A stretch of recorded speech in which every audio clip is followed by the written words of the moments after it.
দুর্বৃত্তদের গুলিতে জাতীয় নাগরিক পার্টি এনসিপির শ্রমিক শক্তির এর খুলনা বিভাগীয় আহ্বায়ক মোতালেব শিকদার আহত হওয়ার ঘটনায় জড়িত অপরাধীরা যাতে সীমান্ত দিয়ে ভারতে পালিয়ে যেতে না পারে সেজন্য মেহেরপুর সীমান্তে নজরদারির পাশাপাশি সীমান্ত সংলগ্ন সড়কে চলাচলকৃত যানবাহনে তল্লাশি চালিয়েছে Bangladesh border guard BGB ৪৭ battalion Kushtia.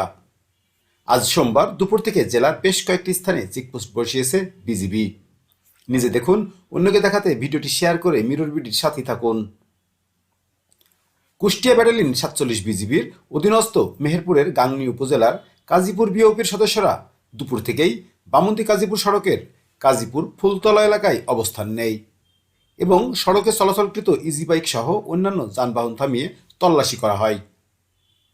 Kushtia battalion ৪৭ BGB অধিনায়ক lieutenant colonel Rashed Kamal Roni SUP PSC জানিয়েছেন, খুলনা মহানগরীর সোনাডাঙ্গা আবাসিক এলাকা দিয়ে যাবার সময় জাতীয় নাগরিক পার্টি এনসিপির শ্রমিক শক্তির এর খুলনা বিভাগীয় আহ্বায়ক ও এনসিপির কেন্দ্রীয় সমন্বয়ক মোতালেব শিকদারকে দূর থেকে গুলি করে পালিয়ে যায় দুর্বৃত্তরা।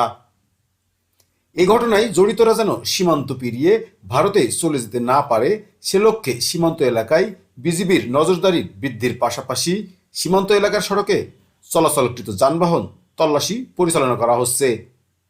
এছাড়াও সীমান্তে নিয়মিত টহলের পাশাপাশি দ্বিগুণ টহল তৎপরতা বৃদ্ধি করা হয়েছে।